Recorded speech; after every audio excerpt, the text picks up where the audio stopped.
Is your Ford Escape's USB port constantly dropping connection to your phone? Let's fix that intermittent glitch in just a few minutes. 80% of these connection issues aren't hardware failures, but simple software conflicts within the sync system.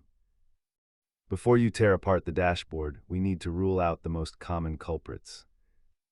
Start by testing a high-quality cable, cleaning out any pocket lint, and performing a master reset on your sync system.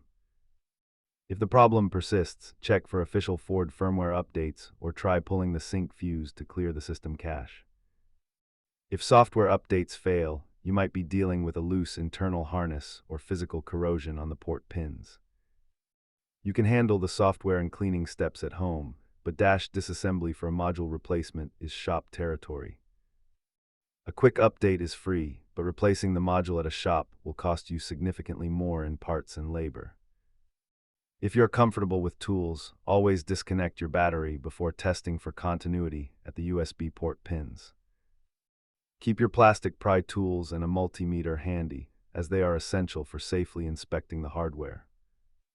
Remember, never force a cable into an obstructed port, or you might cause permanent damage to your sync module.